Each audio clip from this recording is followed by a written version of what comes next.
아스날은 지난 23일 공식적으로 에베레츠 에제와의 장기 계약을 발표했습니다.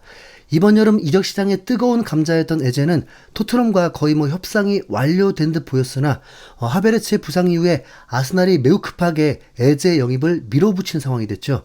토트넘과 에제가 협상 중이라는 기사가 거의 2주 넘게 계속되는 와중에 아스날이 불과 며칠 만에 에제 영입을 완료하자 토트넘 팬들의 분노는 폭발했는데요.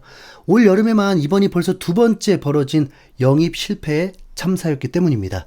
노팅엄 포레스트의 핵심 미드필더였던 모건 깁스 화이트도 거의 다 영입했다고 하더니 막판에 틀어지면서 영입을 실패했잖아요. 그런데 이번에도 에제를 거의 다 영입했다면서 토트넘 팬들을 잔뜩 들뜨게 놓고는 불과 며칠 사이에 하이제킹을 당해버린 겁니다. 그것도 최악의 라이벌 관계라고 불리는 북런던 더비의 상대 아스날에게 말이죠. 게다가 최근 공개된 에제 인터뷰는 토트넘 팬들을 더욱 자극했습니다.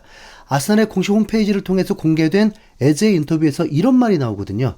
14년간의 북런던 생활 끝에 아스날과 계약을 맺은 에베레츠 에제는 수년 전 어머니의 기도가 마침내 응답되었다고 밝혔다. 그것은 그의 어머니도 품었던 희망이었고 에제도 부모님의 믿음, 확신, 그리고 노고가 마침내 자신의 운명을 실현시켜 주었다고 생각한다라면서 아스날을 이적하는 게 에제와 그 부모님의 오랜 꿈이었다는 내용입니다. 뿐만 아니라 아스날에서 10번이라는 등번호가 어떤 의미를 가지고 있는지 잘 안다면서 이 셔츠를 입었던 선수들의 이름을 알고 있기에 정말 영광스럽고 큰 특권이다. 이 기회를 마치 축복처럼 여기겠다.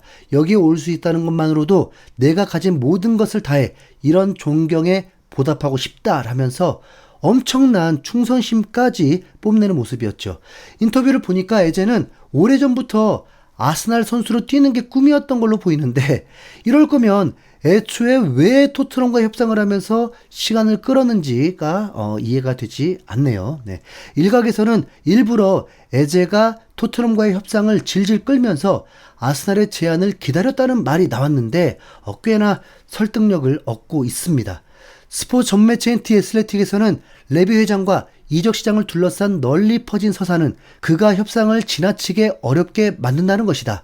막판에 거래의 일부 조건을 바꾸려고 하고 자신이 명백히 승리했다는 확신이 들지 않으면 합의를 받아들이지 않는다는 평이다. 실제로 과거 브루노 페르난데스, 윌프리드 자하, 잭 그릴리시 영입전에서는 이러한 문제가 스퍼스가 원하던 선수를 데려오는데 걸림돌이 된 것이 사실이다. 레비의 24년 집권사가 곧 토트넘이 주요 영입 타깃을 반복적으로 성사시킨 역사라고 주장할 사람은 거의 없을 것이다 라면서 악명 높은 레비의 협상 전술이 이번 여름 이적 시장에서 계속 물을 먹는 이유라고 언급하기도 했는데요. 토트넘 보드진이 너무나 무능력해서 다 잡은 선수를 라이벌 팀에게 뺏기는 거나 애초부터 선수가 토트넘에 관심이 없어서 라이벌 팀으로 갈 생각만 가득했거나 뭐가 됐든 토트넘 팬들 입장에서 생각하면 자존심이 갈기갈기 찢어지는 기분이죠. 알고 보니까 아스날 바라기였던 에제뿐만 아니라 토트넘의 프랭크 감독이 애지중지했던 은베모도 지독한 맨유 팬이었잖아요. 어찌 보면 지난 시즌 토트넘은 맨유에게 가장 치명적인 일격을 먹인 팀임에도 불구하고 맨유 외에는 가지 않겠다던 은베모와 기나긴 줄다리기 끝에 거의 영입할 뻔했지만 원래부터 아스날로 가는 게 꿈이라고 말한 에제의 모습이 겹쳐 보이는 건 와, 기분 탓일까요? 네. 그나마 토트넘 팬들에게 위안을 준 건 토트넘이 개막 후에 2연승을 거두면서 리그 2위에 올라 있다는 점입니다. 개막전 상대였던 번리를 3대 0으로 이긴 건 충분히 가능할 수도 있는 일이었지만 손흥민도 없는 상황에서 맨시티까지 2대 0으로 잡아내는 건 바라지도 않았거든요. 그런데 프랭크 감독이 나름 명장이 맞는지 기대 이상의 경기력이 나오긴 했습니다. 물론 엔지 감독 시절에도 시즌 초반에는 우승할 수도 있다는 설레발이 나올 정도로 순조로운 시기가 있긴 했죠. 결국 토트넘도 나름 빅클럽이었기 때문에 베스트 멤버일 때는 경쟁력이 없지 않지만 시즌은 길고 대회는 많다 보니까 부상자가 생기는 순간부터가 진짜입니다. 특히나 어린 토트넘 선수단의 멘탈을 잡아줄 손흥민까지 없는 상황에서 부상 악재가 또다시 토트넘을 덮친다면 오히려 더 크게 무너질 가능성도 있고요. 에제는 뺏겼지만 맨시티를 꺾은 토트넘은 종합적으로는 분위기가 괜찮았습니다. 하지만 간밤에 들려온 하나의 소식은 수습됐던 토트넘 팬들의 기분을 다시 최악으로 만들어 버렸는데요. 바로 토트넘이 관심을 가지고 있던 선수를 또다시 아스날에 뺏기게 생겼다는 소식입니다. 그 선수가 누구냐면 독일의 레버쿠젠이 무패 우승을 할 때 핵심 멤버로 활약했던 수비수 피에로 인카피에라는 선수죠. 왜 갑자기 또 수비수 영입이냐 이렇게 생각할 수도 있지만 토트넘 전문 기자인 골드 기자는 프랭크 감독이 센터백을 한 명 더 원했다면서 관련 소식을 전했습니다.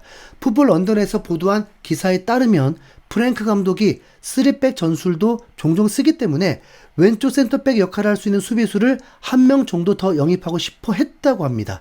2002년생 에콰도르 국적인 인카피에는 그토록 귀하다는 왼발잡이 센터백으로 레프트백까지 소화한 멀티 자원인데요. 키 184cm로 김민재보다는 작지만 스타일은 김민재와 비슷한 선수라고 합니다. 최고 속도가 시속 35.84km로 빠른 편이고 적극적인 전진 수비를 즐긴다는 점이 김민재와 매우 흡사해 보이죠. 실제 알론소 감독이 레버쿠젠을 이끌 때 3백 전술에서 왼쪽 센터백을 맡아서 훌륭한 활약을 보여줬다는 평가입니다. 막 엄청 급해 보이는 포지션은 아니긴 하지만 어쨌든 꽤 좋은 선수라고 하니까 영입해서 나쁠 건 없잖아요. 그런데 로마노 기자가 이런 보도를 합니다. 피에로 인카피에가 여름 이적 시장이 닫히기 전에 레버쿠젠을 떠나려고 한다. 토트넘이 10일 전에 이적 문의를 한 이후에 프리미어리그 클럽들이 관심을 보이고 있다. 6천만 유로의 방출 조항이 있다라면서 토트넘이 인카피에를 영입하려고 한다는 새로운 이적설을 전한 겁니다. 그리고 실제로 토트넘이 인카피에 영입을 위해서 6천만 유로를 제시했다고 했는데 일시불이 아니라 할부 조건이었다고 합니다. 여기까지는 그러려니 하는데 갑자기 또 영국에서 공식력이 높은 온스테인 기자가 아스날도 인카피에를 노린다고 말합니다. 아스날은 레버쿠젠의 피에로 인카피에를 영입하려고 한다. 23살의 수비수는 구단에게 떠나고 싶다고 했고 아스날이 최우선순위라고 한다. 이 종류는 6천만 유로보다는 현실적인 금액일 것이다 라면서 아스날도 인카피에 영입전에 참전한다고 했죠. 이 와중에 몇몇 기자들이 토트넘은 인카피에를 노린 적이 없다면서 로마노 기자의 보도를 부정했습니다. 토트넘과 아스날의 인카피에 영입전이 기자들끼리의 공식력 싸움으로 번지면서 상황은 더욱 혼란스러워졌는데요. 신뢰도는 좀 애매하지만 어쨌든 토트넘 소식을 많이 전하는 폴 오키프 기자는 로마노 편을 들어줬습니다. 특히 오키프 기자가 재밌는 말을 했는데 에제를 아스날에게 뺏긴 이후부터 토트넘이 언론 통제를 하려고 한다는 겁니다. 기자들 간의 다툼은 그렇다 치고 또다시 토트넘이 아스날에게 선수를 뺏긴다는 소식은 토트넘 팬들을 폭발하게 만들었습니다. 토트넘 전 매체인 스퍼스웹에서는 아스날이 또다시 대형 거래를 가로채려고 하자 토트넘 팬들의 분노가 폭발했다라면서 토트넘 팬들의 반응을 전했는데요. 아스날이 미치도록 증오스럽다. 이제 아스날을 탓할 힘도 없다. 토트넘이라는 구단이 창피하다. 응원하기도 부끄럽다. 아스날이 우리를 완전히 가지고 놀고 있다. 이러다 사비뉴도 결국 아스날로 가겠다라면서 분노와 동시에 무력감을 느끼는 듯 했습니다. 아직 결론은 안 났지만 정말 인카피에마저 아스날로 간다면 진짜 토트넘은 어떡하죠? 네. 아니, 토트넘은 안 간다잖아요. 네. 개인적으로는 센터백 큰 문제는 없다고 보고 있습니다.